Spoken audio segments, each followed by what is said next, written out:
Hello YouTube, bienvenue ou re-bienvenue sur ma chaîne Nesty Books and Coffee. Aujourd'hui on se retrouve pour mon book haul du mois de février. J'ai décidé de le tourner un petit peu en avance, donc il manque un livre que j'ai précommandé. Mais sinon ce sera l'intégralité de mes achats du mois de février. Et vous allez voir, il y a eu un peu craquage. J'étais en no-buy en janvier. Et du coup je me suis peut-être un peu vengée. Donc peut-être que le no-buy c'est pas fait pour moi. Il faudrait peut-être que je revoie tout ça. C'est parti. Le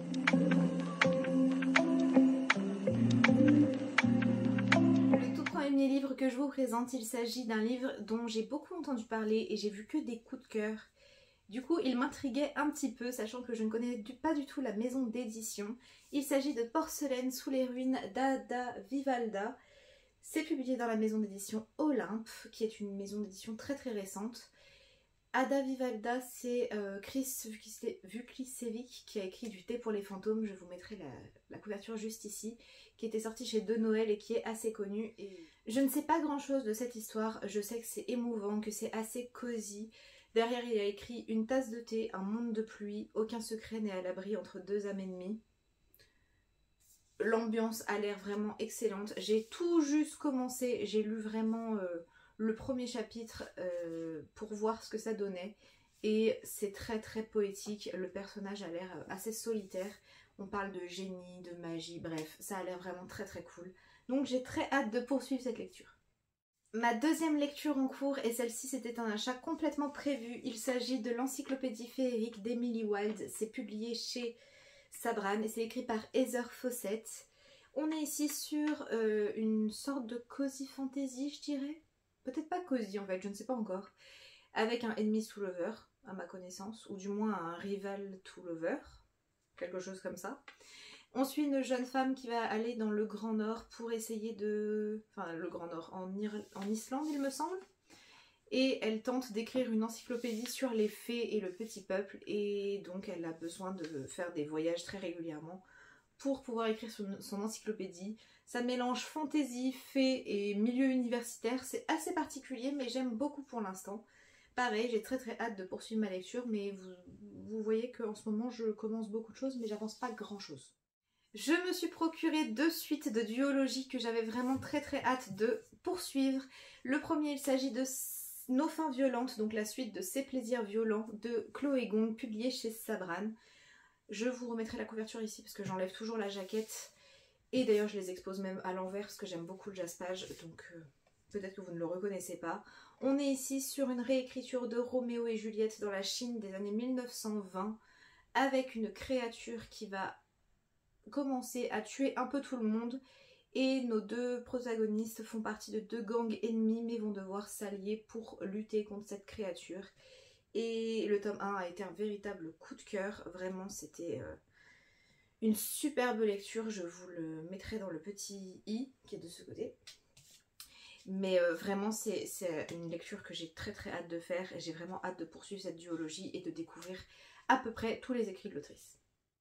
Deuxième duologie dont je vous ai parlé très récemment, ou dont je vais vous parler, je ne sais jamais dans quel ordre sortent ces vidéos, mais il s'agit de Celui qui noya le monde de Shelley Parker Chan, publié chez Brajlon. Il s'agit de la suite de Celle qui devint le soleil, qui est une fantaisie avec très peu de magie, adulte, qui se passe en Chine également. Et on est plus dans les années 1300 et on va suivre un personnage qui va prendre la place de son frère et tenter de se faire... de récupérer un destin plutôt positif parce qu'elle était un peu promise au néant. Et c'est une histoire que je trouve très intéressante, mais pareil, je vous remets mon retour en barre d'infos ou dans le petit i parce que j'en ai parlé assez longuement et j'en ai parlé sur Instagram également, donc n'hésitez pas si vous voulez me suivre sur Instagram. C'est un premier tome que j'avais adoré, donc j'ai très hâte de lire la suite, qui est beaucoup plus gros, mais j'ai très hâte. On l'a vu absolument partout, mais on m'a offert Fourth Wings de Rebecca Yarros, publié chez Hugo dans la collection Roman de Tessie. Il s'agit d'une roman de Tessie, on va suivre un personnage qui va devenir dragonnière, cavalière de dragon, alors que c'était pas du tout son objectif, mais les choses ne vont pas se passer comme prévu. Je n'en sais pas beaucoup plus et je ne veux pas en savoir plus. J'espère qu'il sera aussi bien que ce que tout le monde semble dire, mais j'ai un peu peur, je vous avoue, j'ai un peu peur. En fait, mes attentes sont assez hautes étant donné tous les avis positifs et dithyrambiques qu'on a eu dessus, mais j'ai quand même hâte de le découvrir et puis je ne pouvais pas dire non à un cadeau. Un autre livre qui était très attendu et dont on a entendu parler à peu près partout, il s'agit du tome 3 de Crescent City de Sarah J. Maas, publié chez De Saxus. Je n'avais pas encore lu Crescent City quand j'ai acheté ce livre, j'avoue. Mais depuis, j'ai lu le tome 1 et commencé le tome 2, et le tome 1 a été un vrai coup de cœur, donc je ne regrette absolument pas mon achat. J'espère que le tome 2 sera vraiment bien, parce que la dernière fois que ça m'est arrivé, c'était pour le sang et la cendre, et j'ai détesté le tome 2 par rapport au tome 1. Donc on verra, mais j'ai très hâte, et puis si ça me plaît pas, et ben, ils trouveront repreneur. On est ici sur de l'urban fantasy, on va suivre une jeune femme qui est mi-humaine, mi-fée et elle va se retrouver dans une histoire un peu particulière et va devoir collaborer avec un ange. Et je ne vous en dis pas plus parce que je ne savais rien en découvrant Crescent City et ça a été une très bonne surprise et il paraît que là-dedans on a des liens avec un palais d'épines et de roses, donc j'ai hâte d'y être.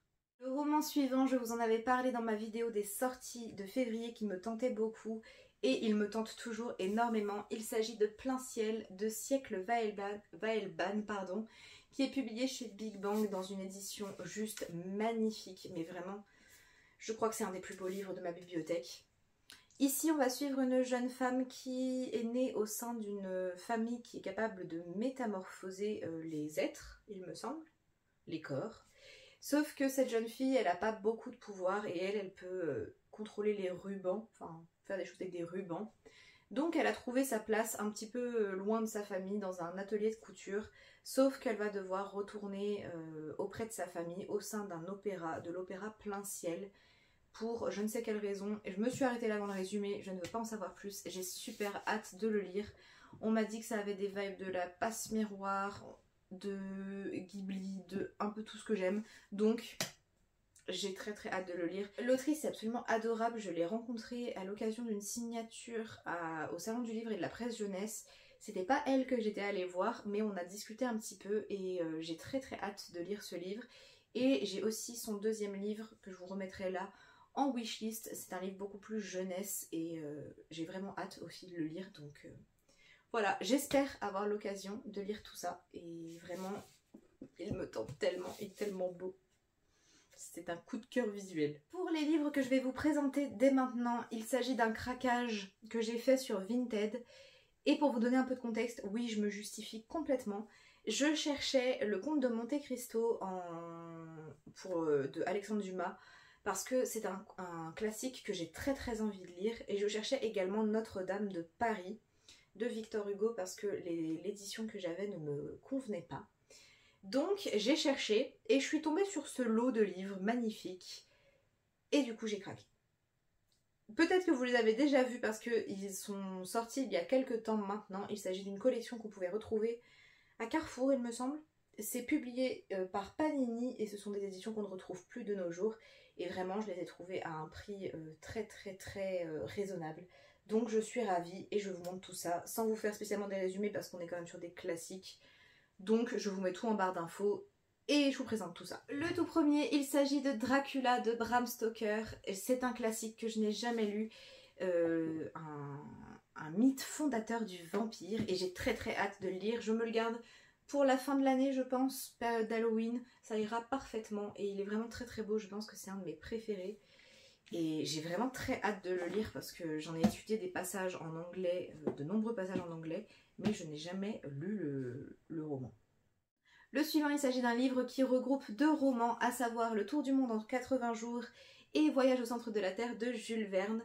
Le Tour du monde en 80 jours est pas un livre qui me tente énormément parce que j'ai entendu des retours un peu bof, enfin c'est un peu vieilli, donc il y a quelques petits soucis au niveau tolérance et racisme, mais Voyage au centre de la Terre par contre me tente énormément et je n'ai jamais lu Jules Verne alors qu'on m'a toujours dit que c'était juste culte et qu'il serait temps que je m'y mette. Je vous en parlais dans mon introduction au craquage.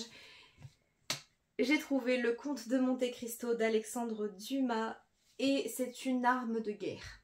Voilà, c'est une arme de destruction massive. C'est un livre qui fait plus de 1000 pages. Il est très lourd, mais j'ai vraiment super hâte de m'y mettre. Je n'ai jamais lu Alexandre Dumas, j'ai pas lu Les Trois Mousquetaires. Je voulais commencer par Le Comte de Monte Cristo, sachant que c'est un one-shot, un tome unique, alors que Les Trois Mousquetaires, il y a des suites, et je préfère me lancer déjà là-dedans. Voilà, et ouais, j'ai très hâte. Pareil, un roman d'aventure qu'il serait grand temps que je découvre. Il s'agit de L'île au trésor et de l'étrange cas du Dr Jekyll et de Mr Hyde de Robert Louis Stevenson. J'ai lu une version adaptée de L'île au trésor il y a quelques années et je n'ai jamais lu le Dr Jekyll et Mr Hyde, mais je suis sûre que ça va me plaire parce que vraiment les questionnements, la double identité et tout ça, ça me passionne. Pareil, je vous en ai parlé en introduction, mais j'ai pu trouver Notre-Dame de Paris de Victor Hugo. C'est un classique que j'ai vraiment hâte de lire parce que j'aime beaucoup Victor Hugo. J'ai adoré ma lecture des premiers tomes des Misérables. J'adore les contemplations, j'aime beaucoup le théâtre aussi de Hugo, donc Notre-Dame est un texte qu'il faut que je lise, et une fois que je l'aurai lu, je me lancerai enfin dans 93 et j'aurai fait un petit tour d'horizon des plus grands chefs-d'œuvre de l'auteur. Un autre classique de la littérature, mais cette fois espagnole, il s'agit de Don Quichotte de Miguel de Cervantes. Je ne sais pas grand chose de cette histoire, il me semble que c'est un roman un peu type picaresque, enfin avec beaucoup d'aventures et un personnage qui nous raconte ses malheurs, il me semble. Je dis peut-être une bêtise, en tout cas ça me dit pas grand chose. C'est des années, c'est du XVIIe siècle, début du XVIIe siècle, donc ce n'est pas du tout ce que je préfère, mais je suis curieuse et c'est pas ma priorité, mais je le lirai à un moment ou à un autre. Et enfin on traverse la Manche pour aller du côté de l'Angleterre avec Sir Arthur Conan Doyle et les aventures de Sherlock Holmes que je n'ai jamais lu non plus. Je découvre petit à petit les enquêtes, les policiers, mais ce n'est pas ma littérature préférée en général. Mais j'ai très envie de rencontrer Sherlock Holmes. J'ai adoré la plupart des adaptations qui ont été faites de ce personnage, donc il est temps de revenir aux sources. Le dernier livre que je vous présente, je ne l'ai pas sous la main, je l'ai précommandé, il sortira en février, donc il fait partie de mes achats de février. Il s'agit de L'Empire des damnés de J. Christophe, la suite de L'Empire du vampire, qui est publié chez De Saxus. Et je ne l'ai pas encore dans les mains, mais croyez-moi, je vous en reparle très vite. Je vous remets la couverture ici, bien évidemment. Et ce sera tout pour aujourd'hui. Nous venons de dépasser les 500 abonnés sur cette chaîne et croyez-moi, ça me fait vraiment chaud au cœur. Je suis ultra touchée et merci encore à tous ceux qui me suivent et à tous ceux qui viennent me mettre des petits commentaires, des likes et qui me soutiennent. Vraiment, ça me touche beaucoup. N'hésitez surtout pas à liker, vous abonner et à laisser un petit commentaire. Si jamais vous êtes trop timide pour commenter mais que vous voulez quand même me montrer que vous êtes arrivé jusqu'ici à la fin de ce long book haul, n'hésitez pas à laisser une planète pour Voyage au centre de la Terre ou le tour du monde en 80 jours. Une planète, un globe, ça ira parfaitement. Moi je vous dis à très bientôt dans une prochaine vidéo et surtout prenez soin de vous. Bye!